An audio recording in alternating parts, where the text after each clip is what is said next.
a very young person, but you have graciously given the platform for me to talk. So I will be sharing my slide. Thumbs up if you can see the slide. Yeah. Welcome everybody to the last Sunday of the first month of this new year. So the last year has been and do excuse me if I'm quite fast. This is just when I'm so excited about something, I talk really fast. So I hope you can catch along whatever I say. If not, I could always send the slides to you later. So moving on, this past year has been very different for all of us, like definitely the whole pandemic and everything. But the whole last year, I think most of us have become master chefs, right? Like we have done different things. We started cooking and we started doing all of it. And I think most of us failed at being master chefs, and most of us helped improve ourselves.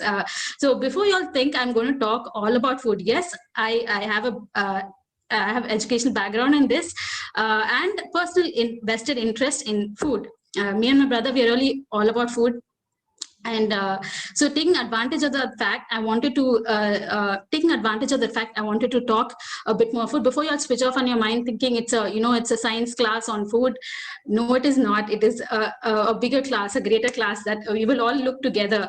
Of the past lockdown, yes, we've eaten a lot. I don't know about you all. I remember Chechi and I remember Burley reaching out and saying, you know what, we should exercise. Why did they say that? Because we're eating so much, we got to exercise, we got to put out our energy again. Thanks for keeping tabs on us during the whole lockdown. When we had excess food, we had good exercise as well, Chechi and Burley. Yes, the past say 9 odd months, we have been having so much. The diet that the world calls it's called the seafood diet. Do you know about the seafood diet? So the seafood diet says you eat whatever you see. Not the SEA food diet, but the SEE diet. But then I want to talk about another diet that is called a seesaw diet. You see and you saw, correct? So the seesaw diet, we all know the seesaw, this playground tool that we have it in our playground. Seesaw is an up and down, it's an up and down mechanism. So most of the times when we talk about our world, right, when we talk in general of how the world sees nourishment or sees food as this, we always have food at our tables, we always have this this provision that God has given. But most of the time, from the worldly perspective, from public health perspective, there is a condition called malnutrition. So malnutrition, when you hear that word, we think it is less of something, less of having a particular nutrient or certain groups together. Aksa would vouch for me. So malnutrition, we think it is the lack of having a nutrient, but also malnutrition is also an excess of something that you have. So malnutrition is called the double burden because it is an excess of a nutrient as well as it is a lack of a nutrient. So this is what I call the seesaw diet. You see it, you keep eating, and you're so hefty or humpty like an elephant, but also you don't see food anymore. You have lack of something. You have you have a less of something, and that it also is malnutrition. This whole concept of malnutrition, where do we find our balance here? In this ups and downs, in the seesaw mechanism of our lives, a balance comes in our portion. And this is the title of my message today, would be a portion. And coming to the word portion, we know that it could be our lot for today, what has been given for today. So when we talk about portion, I'm not telling in terms of I'm also telling in terms of what is a portion. So portion, sometimes we get every packet that you buy from the market, it says serving size, it says portion size, and every meal that you eat in your plate should be portioned correctly. Because if you have every day an excess, cumulatively over an excess, there is obesity. Or every day if you have lesser, cumulatively you will start becoming malnourished or on the lower side of the BMI. So portion is somewhere where you have just enough and you have more than enough. So moving on from portion, if you think Jesus does not have anything to do with food, you are very wrong. So this is a quote by Robert Karris, one of his books called Eating Your Way Through Luke's Gospel. It says that Jesus is either going to a meal, at a meal, or coming from a meal. That's quite surprising to me. I mean, I never saw Jesus in that light. Yes, I'm not saying that, you know, I negate all of his of the purpose of Jesus or what he is, but to put it in a social context, Jesus was either going to a meal, he was at a meal, or coming from a meal. So I did not read Eating Your Way Through Luke's Gospel. I did not read that book, but this line stood out. So I was like, okay, let me find out for myself. So I went to the book of Luke and I tried to see how Jesus is, what Jesus has to do with Luke, and does he associate himself with food anyway? I'm sure most of you all must be like, you know, wedding at Cana, because that's his first miracle. And then, you know, even in my social circle, they're like, oh, you Christians, oh, God makes water into wine. I said, no, there's much more than that. God is much more than just water into wine miracle. That is a starting, but then there's definitely much more. So I won't be focusing on everything, but just to look at the book of Luke. What's on your screen? You can see Luke 1, Luke 2, Luke 4, 5, 6, 7, 9, 10, 11. You can take your Bibles, you can look at all the headings that are mentioned. We have right from the first chapter, we have Mary singing a song called the Magnificat. She says, he has filled the hungry with good things. That is a song even before Jesus was born, when the angel tells her that you are to be with a child. At the conception itself, she declares a statement that he has filled the hungry with good food. Moving on, there is a birthplace significance. I will focus on that later. Then as an adult, he comes into, after baptism, when the Holy Spirit comes to him, he's been tested in the desert for 40 days in the wilderness. And, you know, devil comes to him and says, I will turn the stones into bread for you. That fasting he has associations with food. Then there's a lot of parables that God talks about, and most of his parables have something to do with yeast or salt, or a good tree, a bad tree, and a fig tree. And a lot of his parables have something to do with food. And he also says, I am the Lord of the Sabbath, because apparently his disciples are walking through the field and they started eating grains from the field, and always Pharisees accused him, you know, for every single thing, you know, the nitpicking. Oh, your disciples are eating. Oh, they are not fasting. John's disciples fasted. They keep nitpicking Jesus. And so much so they called him, in Luke 7:34, they called him a glutton. I mean, if someone called me a glutton right now, I think in the modern world, being called a foodie is so cool, because you go about saying, you know what, I'm a foodie, I love eating food, I love doing things. But the term glutton is an accusatory term. And gluttony is one of the sins also mentioned in the Bible.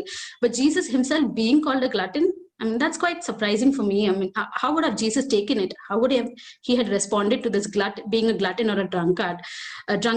You can go back to Luke 7 in your free time and look at it. So I'll move on fast. We also know the miracle of the feeding the 5,000. And this miracle apparently happened twice in the Bible. And also Jesus dining over, relaxing over Martha's house.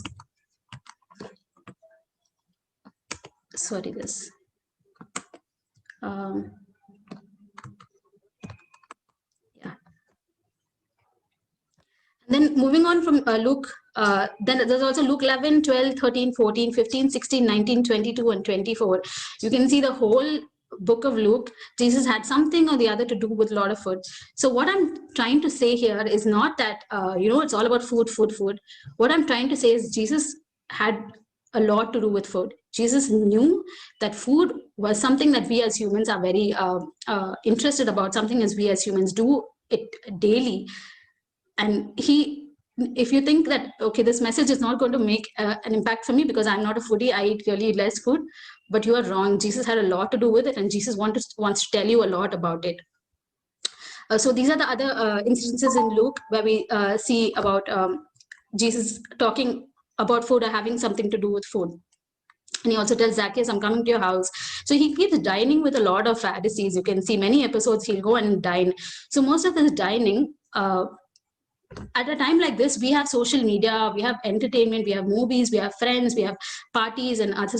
But in Jesus' times, meeting and eating with someone is their form of socialization. So he he wanted to be social person. He wanted to be a social being. He sat with a lot of people, not just with his friends, not just with the good people, but he sat with the Pharisees. So moving on, my focus for today, now that you know Jesus has a lot to do with food, let's all open our Bibles to Hebrews 9. I will be using this passage where I talk about the spiritual food, or to see just how Jesus has been our portion from right from the whole thing. So open your Bibles to Hebrews 9. Yeah. So can anybody start reading? Start reading the what's on the screen, or start reading from 1 to 10, verse 1 to 10, Hebrews 9. Now the first covenant had regulations for worship and also an earthly sanctuary. A tabernacle was set up. In its first room were the lampstand and the table with its consecrated bread. This was called the holy place.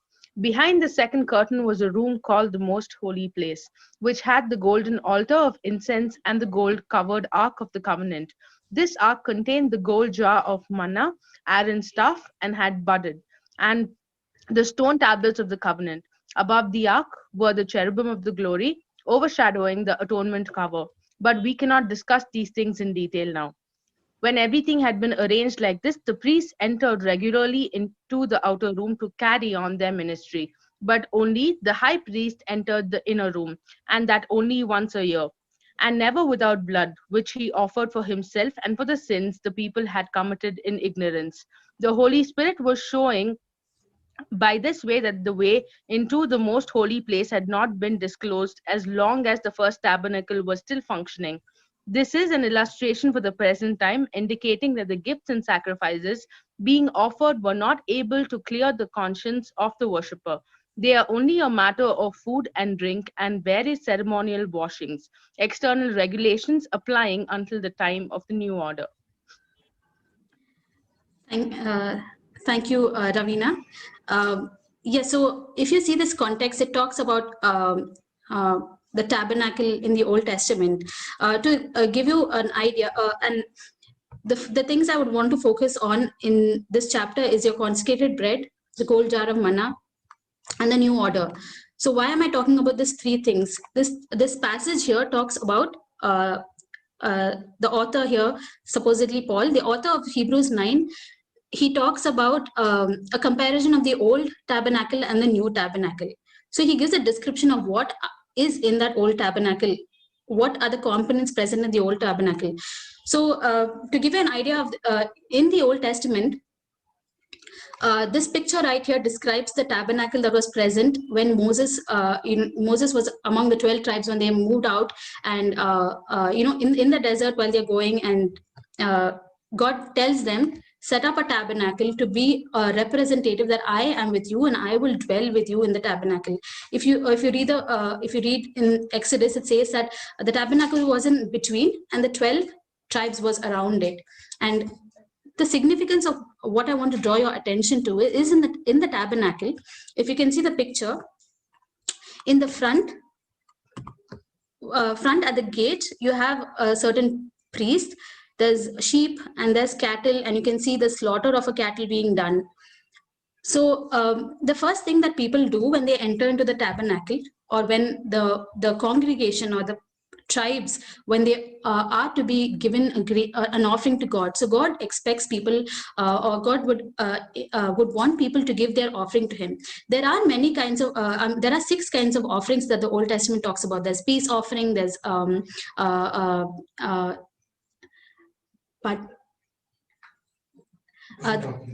offering, and the different kinds of offering. So the offering, anybody could give the offering, but most often it's like and the other 2 offerings are the grain offering and the burnt offering. So every time the situation could be different. Out of the 6 offerings, it could be out of peace, it could be out of different obligations that God wants you to give that offering, thanksgiving offering, or these offerings. But what I would want to draw your attention is, as a person, when they come to give their offering to God, they would either give it in the form of a grain offering, or a form of cattle offering, or a form of a flesh offering.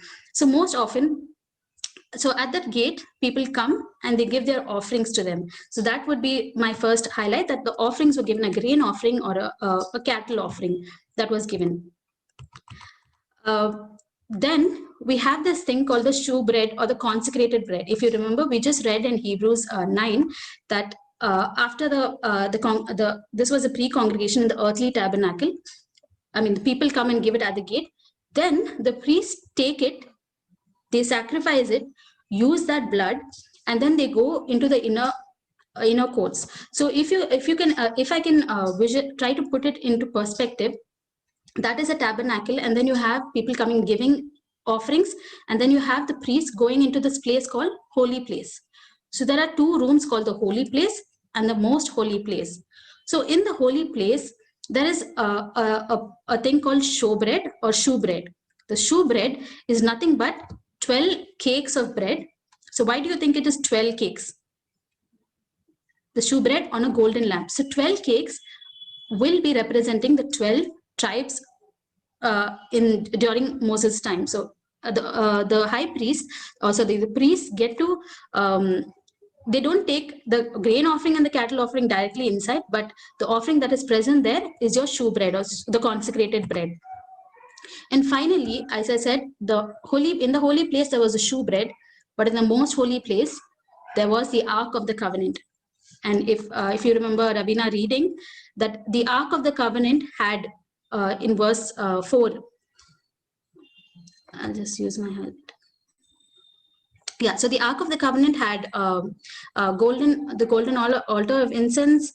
The Ark of the Covenant contained a gold jar of manna, Aaron's staff that had budded, and the stone tablets of the covenant. So among these three different objects in the Ark of the Covenant, the gold jar of manna was one of the objects or the articles present inside the Ark of the Covenant. So again, to put it, we have in Hebrews 9, the offering, the consecrated bread that was either as an earthly offering where you have people come and give the offering, the shewbread, and then you have the consecrated bread that is nothing but the shewbread, and then you have the gold jar of manna. So we look into this individually, each of it, what it could mean and what it could signify in our daily lives. So all of you know that we say our Lord's Prayer. Most of you all have by-hearted it so much. Growing up, I said it every day, and most of the time it was just a reflex that comes out. But there is a sentence in the Lord's Prayer. It says, "Give us this day our daily bread." In Luke 11:3, it says, "Give us this day our daily bread." I would want you all to take just a minute of reflection. Look for your language. See where it talks about give us this day our daily bread. Reflect on what it would mean for your lives. Whenever, every day, as the Lord taught us to pray, when you pray this prayer, give us this day our daily bread, what would you mean by daily bread? Read it in your language and take time to reflect on it.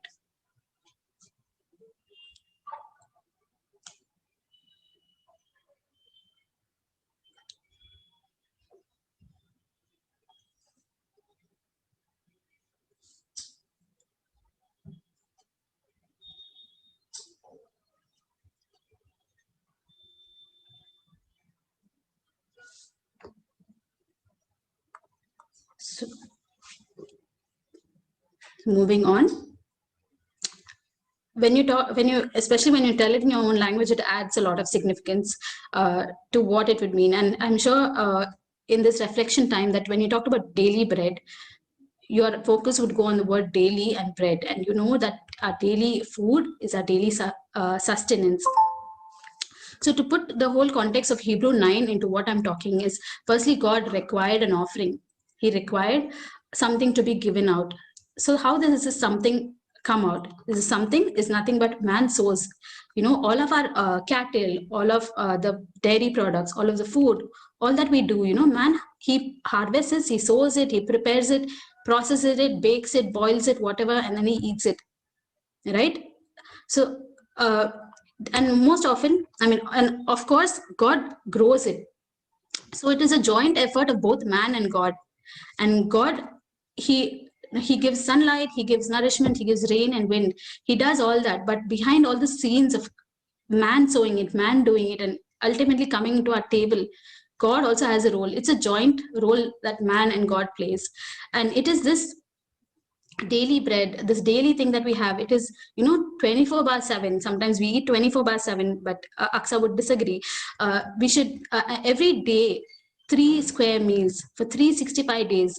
God provides our food. God provides our necessity. God provides the grain that we have to offer, or the cattle that we can have to offer. God gives us not just food, but God gives us taking the mind out of food. God gives us shelter, clothing, our finances, our jobs, our family. These are all our needs or necessity that God provides. When you talk about give us this day our daily bread, it is not just physical food. It is also about every blessing that God gives, or every resource that God has added onto your life, or every relationship that God has added into your life. It is your daily portion, and God wants you to ask for it. He says, you ask and I will give it. And the man sows and God grows as well. Every day he would give you a portion, and every day it would be humbling for us to ask God, give us our day's portion, give us this day's necessity, a portion for the day. So in the human eyes also, most of us go through this mundane life. We work to eat, and then we eat in order to get strength to work. This cycle of work to eat to work, it's so fitting in the human secular mind, right? That my whole life, I'm going to get a job, be rich, have excess food, have amazing food. And food is something that is primary as well as secondary. Work and eat, and human minds, it is most fitting. But what God intends for us to see daily food is that we can depend on him for our needs to be met. Like we pray in the Lord's Prayer, Lord, give us this day our daily bread. It shows God teaches us, God intends us to want to depend on him and ask him our daily sustenance. Not just, that it comes, farmers do the job, it comes to the market, it comes all that. Or, my parents have got money, they have enough money, I'm just going to live off their money. It just doesn't happen. But you work, and also God shows us that our dependency, it comes from him. What he further intends to say is God provides, and his provision is our providence. So the next thing, so if you remember in Hebrews 9, I said that there was this true bread, or this consecrated bread. So God wants, and this consecrated bread is also called the bread of presence. When you take of the bread of presence, I said there were 12 cakes that were present in the holy place. So this 12 cakes, it represents 12 people. So God wants, and it represents 12 people. So like I said, the grain offering did not enter the holy place, nor did any other offering enter the holy place. It was a representative. When God said, this 12, the shoe bread or the show bread, it will give it shows, it's called the bread of presence, telling that God is present, and that presence is enough. And this will give us, it signifies our individual representation as a community. As individually, people would have given the grain, but the grain that was presented, or the shoe bread on the table, the golden table, was a representation of the 12 tribes. So how beautifully that our individual representation is as a collective representation, to show that God would be the daily sustenance. You would give your bread, you would give your offering, you would do your best, but God knows from where it's coming and from who it's coming. And it is in God's presence that your offering or what you give is a blessing or recognized. In his presence is where like someone shared, there's fullness of joy in God's presence. So it is this shoe bread that represents the presence of worshippers, represents all of us. God represents us as a shoe bread. Every time we say, we read this 5 loaves and 2 fishes, we always focus on Jesus and multiplication. But did you know Jesus says, bring them to me here? And it's the same with the shoe bread or the presence of the bread, that it says you bring it, you do it. But the presence of the bread, that shoe bread, there is me doing things. You bring it to me and I will do this thing. So the same thing applies if you try to apply into our daily lives. If we have, we may have talents, we may have a career, we may have education, we may have relationships, or we may have, an amazing, all the talents that God has blessed us. But until and unless you bring it to his offering, or you bring it to his feet, it is at that point he says, my presence is here, and I bring it to me and I will do wonders with it. Moving on. So so going back to the tabernacle, you remember that there's a holy place, and then there's a most holy place. So what is in the most holy place? We saw that it was the Ark of the Covenant, and in the Ark of the Covenant, then there were certain components, and one of which was manna. So when you think, most of us would know what manna is. For those of us who would want to learn more about manna, we will see where it is found in the Old Testament. So Old Testament, it is seen in Exodus 16. So the story behind manna is, this whole bunch of Israelites that had to leave, who were slaves, they had to leave. And then they started grumbling, telling, God, you're not providing, and, we are really hungry, we don't have this. And there's a lot of grumbling with the whole community. They all went to Moses and said, God is not doing enough, and a lot of grumbling. So God says to Moses in verse 4, I will start raining down bread from heaven for you. And then Lord told to Moses, I have heard the grumbling of the Israelites. Tell them in the evening you will get meat. That is, the scholars say it is quail or a bird. In the morning you will get bread. And then you will know that I am the Lord your God. And this particular bread, this manna, the Bible says that it was like frost on ground that appeared in the desert floor. The pause is to just give you a significance on frost and desert. Can you see that contrast? The verse goes on to say that it is frost like or snowflake like the ground looked like snow. And where were they? They were right in the smack middle of the desert. In the desert floor, God provided for them manna, which is like a frost on the ground. And all of these Israelites, they have never seen this before. This whole community, they're like, what is it? What is this? This looks so new. It's coming every day. And the word, what is it, is nothing but manna, translated in their language. Verse 15 says, what is it? And that it's called manna. So Moses replied, when they asked, what is it? Moses replied saying, it is a bread the Lord has given you to eat. The people of Israel called the bread manna. Manna looked like coriander seed or dhania seed that we talk about. It looked like a coriander seed, and it also tasted like wafers made with honey. What a combination, dhania and honey. I never thought of that, but it looks like a coriander seed, but it tastes like honey, wafers of honey. So yeah, amazing story. They got food to eat. They had it. But you know what God tells the Lord tells Moses, take a portion of it, keep it as a memory for the generations to come, so that they can see the bread I gave to you, the bread from heaven that I gave to you in the wilderness, and the fact that I brought you out of Egypt, that I have done this thing for you. Take it, keep it in the jar, and keep it as a memory, and place it before the Lord.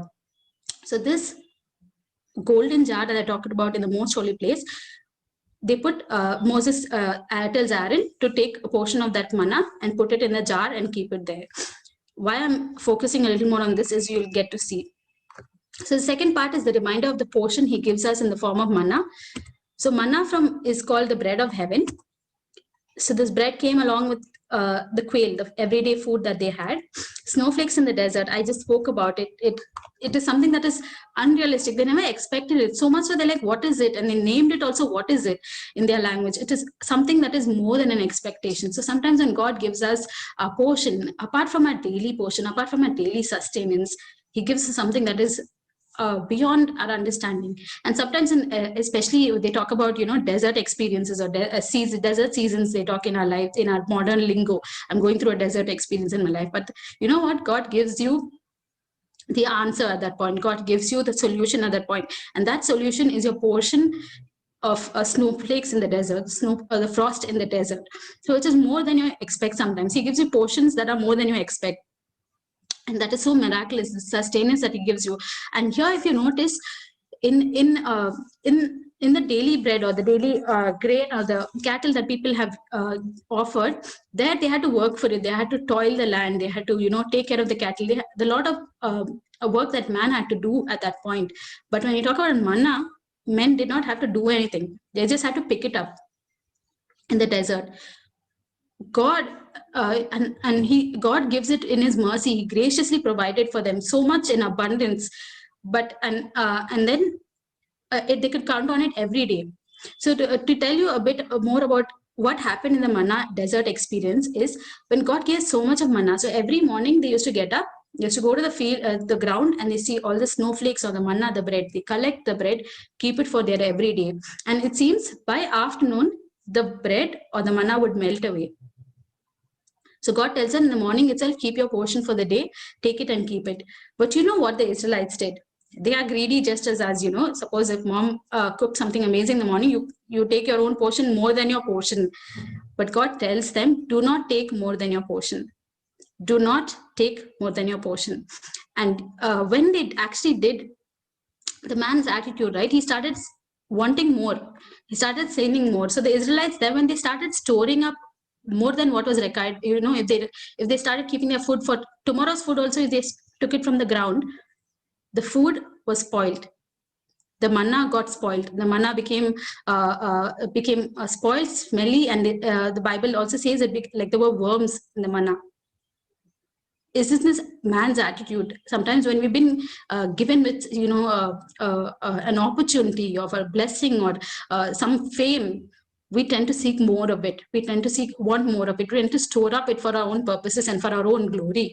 But when God says, God's attitude is very corrective here. So if you can think, and the Old Testament, that in Sabbath, people are not supposed to work. The day of Sabbath is supposed to be a day of rest. So did they go to collect food in the Sundays? No, they did not go. So Sundays or Saturdays, they did not go to collect food on Sabbath. But the previous day, the Sabbath, God gave them the permission to collect more than that they needed to. So but the weekdays when they collected food, they had to collect only for that day.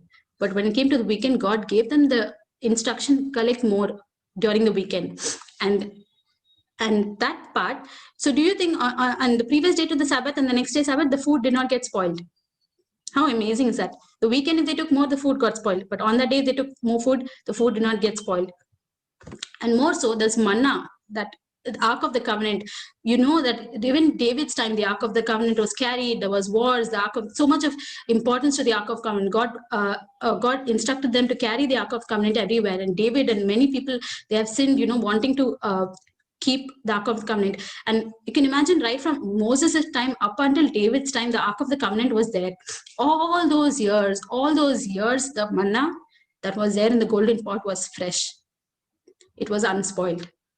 But on that day, when God said that, that daily portion, they keep it from morning to the next day, it is spoiled. But all those years, right from Moses to David's time, it was not spoiled. How amazing is God's attitude? When he tries to tell you, when he tells you to keep it for the reason that he wants you to keep, he will bless you. And he will give more portions. He does his miracle of not spoiling something and spoiling something. He ultimately is under control. So what God intends to teach us from manna is, the manna is a sign of the old covenant. The glory would be given to him, and the manna is our extra portion that would be given to us. And also we should know that when the manna is put in the most holy place, God wanted us to see that, say, thank you, Lord, for your provision. Thank you, Lord, for getting us out of the desert. For the Israelites, a symbolism, that God has been their portion and that he would provide, and we can depend on it. So even the manna was, when in the desert they did not have food, food was given from heaven for them. Such miraculous sustenance that God had given to them. Going back to your Hebrew, if you look at your Bible, Hebrews 9, I'm sure most of you all kept your Bibles open. Hebrews 9, in the 10th verse, it talks about a new order or the new covenant. I showed you all this picture of this tabernacle where we had the grain offering being given at the entrance, the priest taking it and slaughtering or burning the offering, and then going to stew bread, and then the manna. But do you think the story ends there? The story ended there in the Old Testament. But God, in his divine providence, in his divine futuristic wisdom, he's given us this new covenant or this new order. So if you remember, these were the components of up until here. And if you listen to the prophetic word today, Pastor Martin shared that God would be our fulfillment, that he would be our more than sufficient fulfillment. And also Ashit shared about the holy place. He said that the veil was torn. And that the veil torn, we can see in the New Testament when Jesus was crucified, right? The veil in the temple was torn. This is a significance of something more than the manna, something that is more. The manna was in the most holy of places, but as Hebrews 9 tells us, that was your earthly tabernacle. But I am going to give you something that's much more fulfilling than the old tabernacle, much more meaningful, and that is Christ himself as his body and blood.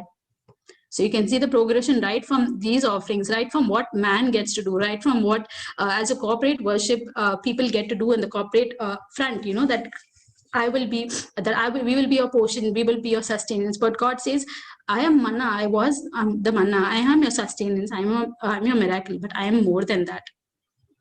This is a new covenant. If you look at Hebrews 9, after the verses 10 until the end, it talks about Jesus being the high priest. So in the Old Testament, in the tabernacle, the earthly tabernacle experience, we have this high priest who enters into the most holy places once a year. And he is a representation of the whole community, and he has to be holy. He has there's so many specifications that he has to do this, that, but also that he gets to enter only once a year, and he has to enter to offer sacrifice for himself as well as for others. And the representation of sacrifice was the blood that was given as an offering. And verse 12 says that Jesus himself entered the most holy place once and for all by his own blood. And that is eternal redemption. These are the very words of the Bible. And we know verse 15 says that Christ is the mediator of the new covenant. So we have the old covenant and the old tabernacle, and here we have the new covenant and the new tabernacle, where the Christ is a mediator. He's a new covenant. And verse 26 says, but he has appeared once and for all at the culmination of ages to do away with sin by the sacrifice of himself. Once and for all, this term is found so many times in Hebrews 9, if you can read. So here we have Jesus being our very sustenance, he being the high priest, he being the mediator, he himself being the sacrifice of the Balidan, and he being eternal. And the sacrifice is not just for a moment, or not just earthly representation, keep that image and let it remind you, but the sacrifice is for lifetime. It's a once and for all sacrifice that Jesus had done. So the third and the last point here is Jesus's redemptive sacrificial body and blood. So the bread of life, as we all know, in John 6:35, you know what Jesus says? Jesus says, I am the bread of life. Whoever comes to me will never go hungry, and whoever believes in me will never be thirsty. John 6:48 to 51 says, I am the bread of life. And how beautifully, in the very words of Jesus, he says, your ancestors ate the manna in the wilderness, yet they died. But here is a bread that comes from heaven, which anyone may eat and not die. I am the living bread that comes down from heaven. Whoever eats this bread will live forever. This bread is my flesh, and I will give for the life of the world. And here he so beautifully says, whoever wants to come, whoever wants to eat, may they come and eat, may they come and dine with me, and I will be their portion forever. So if you remember, I said I will focus a bit on birth, representation, significance. Jesus was born in Bethlehem, and you know what the meaning of Bethlehem is? The meaning of Bethlehem is house of bread. And where was he born? If you remember, Desmond uncle, he shared during the Christmas message that he was born in a feeding trough, the manger. The manger is a the trough was food or sustenance for cattle there. But Jesus, so significantly, born in Bethlehem, born in a manger, and not only born, even his death and resurrection and eschatology, where his body and blood most dependent. Even in eschatology is a coming back of Christ. He says, we will have a feast together. I'm coming back from a bride, and we will have this banquet together. His birth and his death, his resurrection, and the eschatology. This says that, this is this bread, we did not just have work for it like our daily bread. We did not just receive it and pick it up like manna, but God gives it to us. He asks us to partake in it. He asks us to come be in communion with him in this by having this bread, and the bread is himself. So what he intends to teach is he would not only nourish our physical self, but he would nourish our soul, and his perfect provision is for our every need, and this portion is everlasting.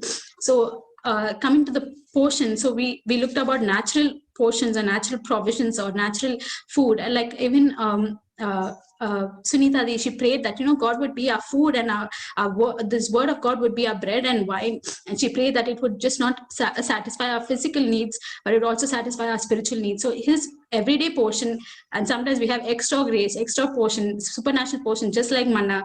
And most of all, assurance that we have as humans is he will be our eternal portion, divinely eternal sacrificial love of God. So so the first bread, if you remember, I said man comes and gives offering, right? the cattle or the grain offering, two kinds of people gave the offering. So the people who gave the grain offering were those who had less. They had maybe they're poor, maybe they couldn't give much more. And grain offering and even the offering of a dove were seen as people who couldn't offer much. But people who gave cattle offering, they were the rich ones. They're the people who came, who could give a lot. But God said, you will have to give whatever it is, whatever your lot is. If it is cattle or if it is grain, at the entrance you will give your offerings. And this disparity we see even right now, when we have the rich and the poor, we have the excess and the deficit. When we have all of it, this disparity is taken away in the holy place. And then we have manna being the blessings and the miracles.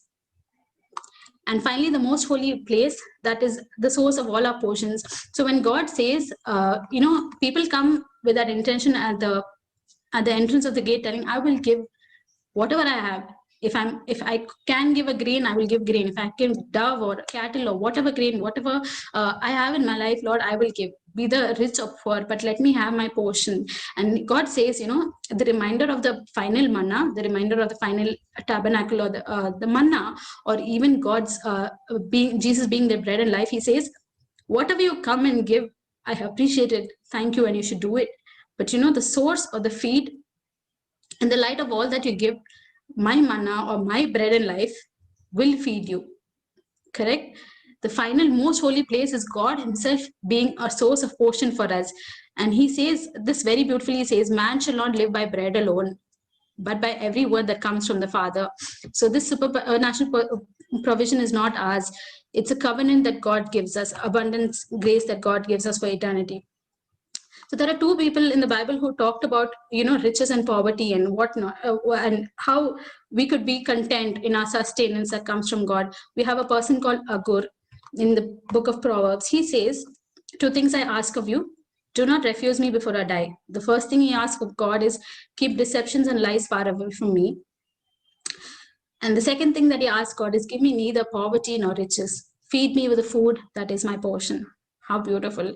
Do not give me this or that. Do not give me less or more, but just let me be content, and let me have contentment in that portion. So it may be food, but it also may be, my general lifestyle, not poverty, not riches, but just give me enough. And this, even in Paul, most of us, this mantra that we see, right? Everybody, Philippians 4:13. I can do all things to Christ that strengthens me. But did you just know what Paul meant by it? What did he say? It's not a mantra that, you find everybody saying, oh, in my sports, I'm amazing. In my studies, I'm amazing. He gives me strength and I can do all things to him. But, from verse 11, it says, not that I speak from need, for I have learned to be content in whatever circumstances I am. I know how to get along with little, and I also know how to live in prosperity. In any and every circumstance, I have learned the secret of being filled and going hungry, both of having abundance and being in suffering need. Both of having abundance. So either of those, Lord, if I have more of something, if I have less of something, God, I can do all things to you, through you, who gives me strength. So beautiful how Agur and Paul puts it out. So the takeaways, I'm not talking about food takeaways that you get at a supermarket or at McDonald's. The takeaways here for our study, yes, physical food is a nourishment of the body, but for which body? It is a nourishment for the holy body, that is a temple of God. Food is seen as hospitality. It's a sign of fellowship. It is a sign of social communication, just like Jesus went and had a lot of people, man-to-man social food interactions. This is what we have at NFC. After every service we meet, we have food. But there's also God to man. God gives us food. God gives us a portion and sustenance. So this moment of physical food, spiritual food. So God wants to remind you that it isn't what you give, like in the tabernacle, or what you have, or what you will be giving it, but it is, the focus is on him, that he will be your sustenance and he will be your portion and he will be your food. Through the Old Testament, as in manna, the final most holy place, that God said, I will be the manna, I will be your source. And in the New Testament, you shall not live by bread alone, but by every word, or but by the word that is God. So God was very futuristic, and when he talks about food, he talks about our next spiritual, the next level of our spiritual life, that our source would be complete. Our salvation and our fulfillment would be complete only and only if you feed off me. If you feed off me and my body and my blood, that is God himself. That if you feed off Jesus himself, that he's the bread of life, and that he will give you sustenance. Eat this bread, Jesus said at the communion table, and drink of this blood. He said his own body and his own blood, and Jesus himself is our portion. Just like we read in Hebrews 9, where Jesus himself is the final sacrifice. He didn't have to go every year, like I'm summarizing soon. He did not have to go as a high priest every year, to sacrifice, but he did once and for all. This salvation that God gives, his portion himself, he gives this once and for all for our everyday salvation and our everyday spiritual growth. So that would be the end of my message, that the Lord is my portion forever. Therefore, I will hope on him. Bon appetit, everyone. Thank you.